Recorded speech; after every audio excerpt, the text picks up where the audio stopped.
Hi, everybody.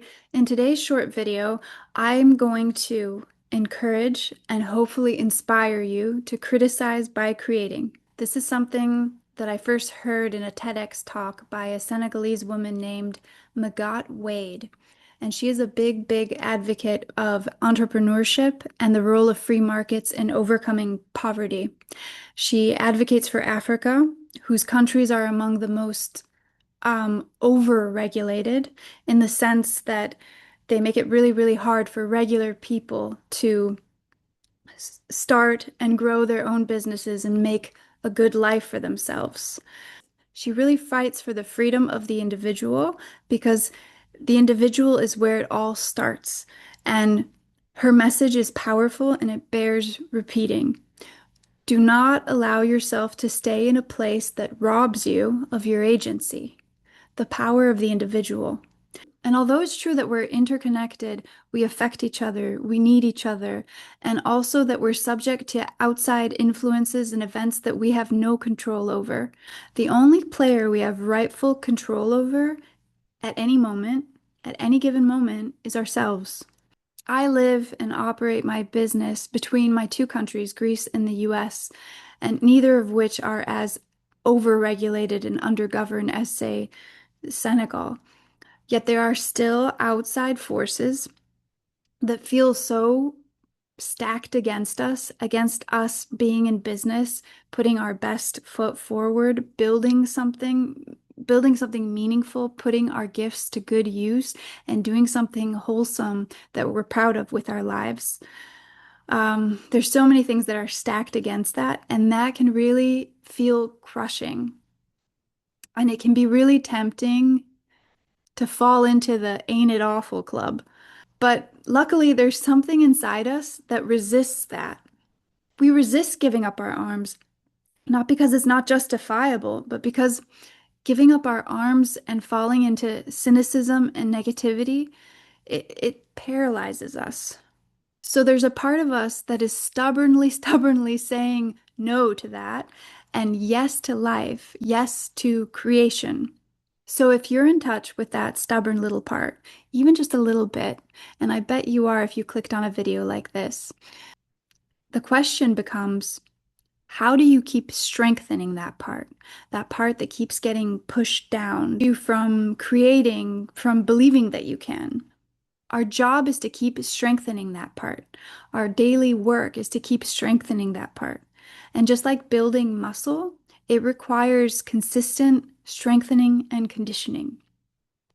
So how do we do this? Number one, we need to carve out time and space for that part of us. That part, that part of us that relentlessly longs to be creative and of service. Give it some attention, give it some airtime, like at least humor it.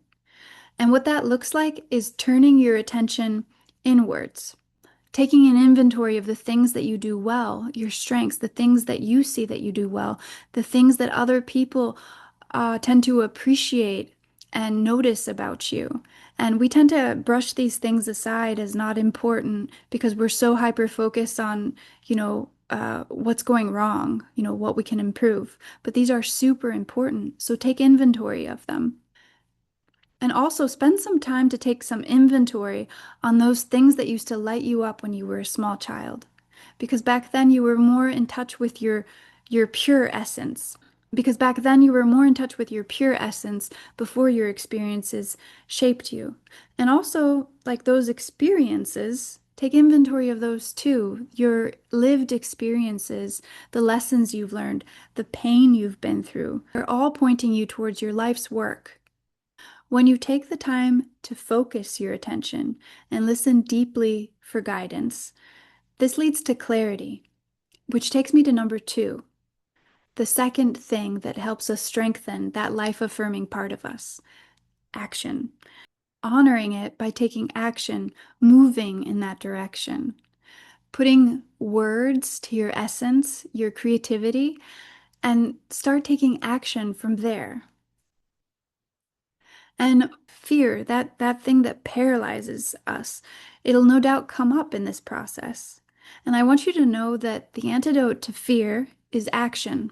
Action kills fear. and taking action is the only thing that changes your life. And if you're interested, I have this helpful 2-hour workshop that I put together. It has video, audio, and workbook components.